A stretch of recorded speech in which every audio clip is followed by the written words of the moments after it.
Ground Spaces also focuses on ensuring we show you or we discuss issues that have to do with some of the amazing spaces around us. Lately, Engineer Waswa, good to have you again. We've been dealing with the issue of floods. Before we go to floods, for those of you that have been asking me at the property show, where does KCC ever clearly laid out physical plan and vision for the city? The answer is yes. Get onto the KCCA website. So Wasaj and the production team now can help us get that physical plan on the screen.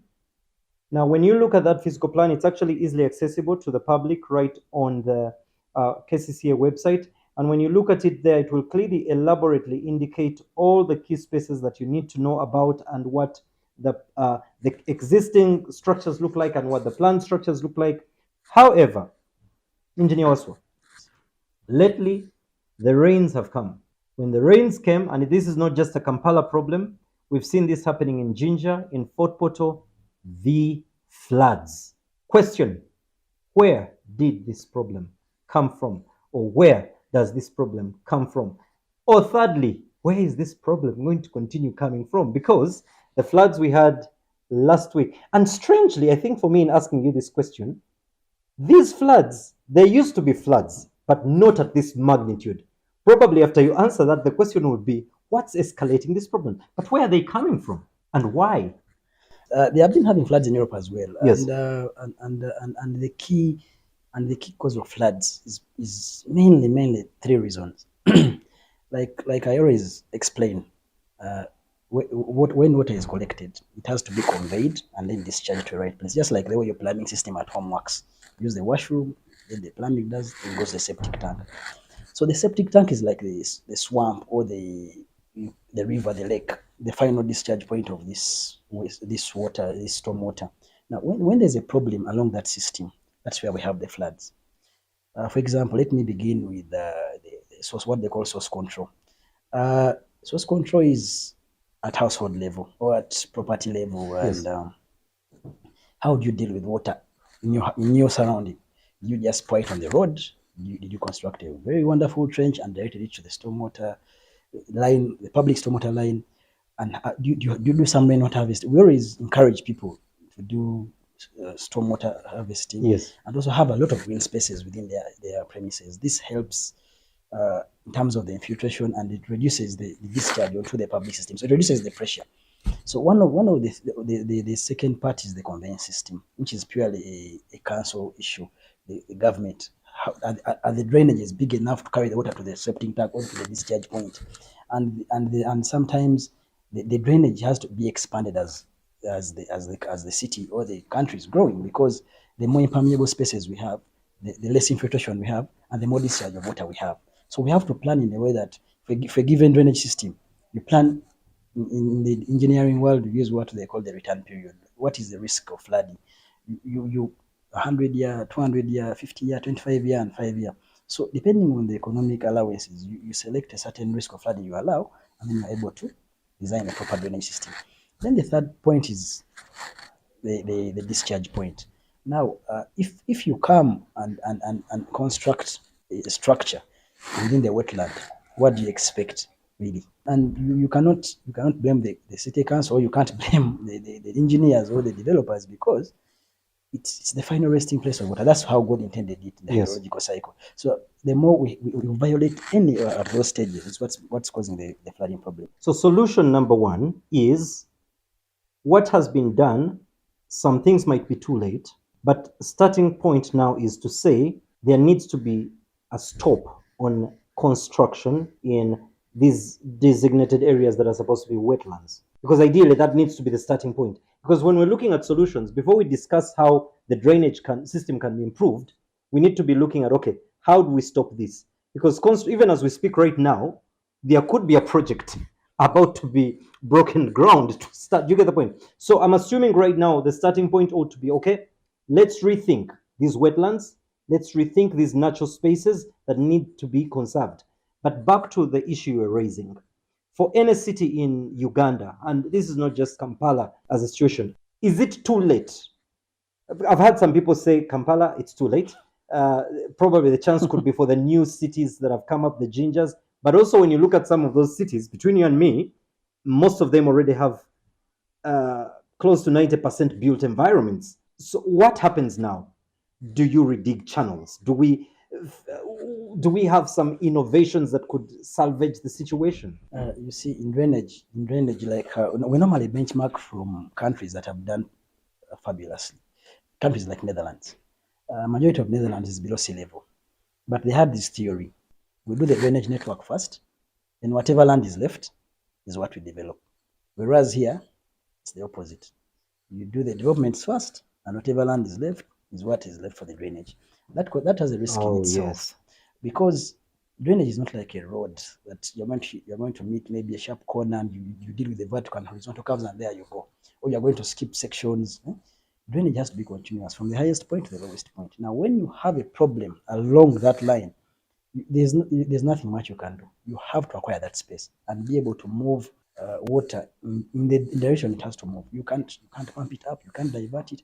And when you look at different channels, the more you twist and turn drainages to suit what you have developed, it creates a lot of problems, even for the developers themselves. So we're not at a point of no return. We have, I'm sure something can be done, especially by the authorities, however, at a very high cost in terms of the financial cost, in terms of the resistance from the public. Because if I come to this hotel and I say, Pasha, say, this used to be a drainage corridor, please give me the left-hand side of your auditorium, I want to pass a drain. Of course, you're going to meet resistance, even when you're going to compensate. So it has to be a wholesome appreciation by the stakeholders themselves and by the authorities that take these decisions. But it's not we can still fix Kampala, but at a very high cost. So it's not a point of no return. To those of you that are watching, of course, areas like Forest Mall greatly affected. Some areas along Garden City flowing into the Centenary Park were greatly affected. By the way, when we talk about the floods, sometimes human lives are lost. Sometimes cars, property is destroyed. Probably from an engineer perspective, I might even ask you, do we know the effect, short or long term, when this water in its volumes attacks such structures in the long term? What happens? Because between you and me, water has its components equally that sometimes are not friendly with our brick and mortar. What are the damages? What are we looking at here? Because someone might easily think, oh, for a small stanchion was that we just mop and clean the water and that's it. The rains come back, but what happens in the long run? A lot when we are doing design of these structures, we have a lot of redundancy, what we call the factors of safety. So one of these is waterproofing that we put even when we don't need. When you're doing a foundation, any smart engineer would know that I have to waterproof my structure. It doesn't matter what's in the surrounding. So well designed and well planned and executed projects always have this in mind. So the foundations will be well waterproofed. They will have some rock fill in the bottom, so there will not be an effect on the structure itself. However, when it keeps raining and your structure is already submerged, it's always important to do a structural integrity analysis where you assess the impact of this flooding on your project. But 95% of the times, the well-planned structures are not affected by water. I was about to ask you, the only dilemma with that is, yes, there could be the plan to have the waterproofing.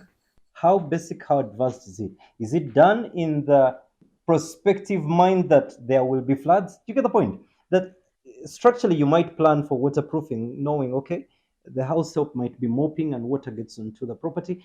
Do engineers ever envisage that floods actually will be part of the whole situation? It depends on the location. If you're in Kololo, that risk is basically zero. You're on top of a hill. However, there's what they call integrated planning and what we call the SADs, Sustainable Urban Development Techniques, that we employ as engineers and as the authorities. One of the key factors in the SADs, what we call the SADs, is to integrate the planning of your neighbor. If you deal with water at household level, like I mentioned earlier, with a proper drainage system, why would you worry about floods? If you have not encroached on any wetland, if you have not encroached on any channel reserve, why would you worry about floods? Because you are very sure that the drainage, well designed, will function the way it's supposed to function. Then secondly, is about what they call the channel reserve. We always encourage our people, the people we work for, to, if you're doing a structure and you're near a channel, give it space. Because if you have passed through some places, that means that you find a channel one day is 2 meters, you go back after a year and it has road depth is now Yes. 4 meters. The Yes. ditch is now big. What causes that is what they call the catchment changes. The above section are people are building. The impervious sections are being more. So the water amount and the water velocities are increasing downstream. And here you are building an apartment downstream. You need to plan for this. So the purpose and the main issue about the drainage consultancy that we do is to help clients plan for that kind of those kind of events, what we call the extreme events. Now, there's something you mentioned about the way they look about waterproofing and what degree you need. The purpose of waterproofing mainly, whereas the surface water may not come, but you have to have some kind of waterproofing for every structure that you do. Thank you, Engineer Waswa. It's grand spaces. And remember, why are we having this discussion? So that when we have our spaces that are grand, they're able to be maintained that way and sustained that way. At a future date, we'll engage Engineer Waswa again to be able to discuss a little more from the perspective of him as a private consultant, but also, of course, we know that he's working with KCC at the institution that is trying to make sure that we have a good city. And I hope that other cities as well are learning a lot. And remember, we promised you at the property show that we will be, of course, Christabel will take interest in also looking at the key properties in the different other cities and districts.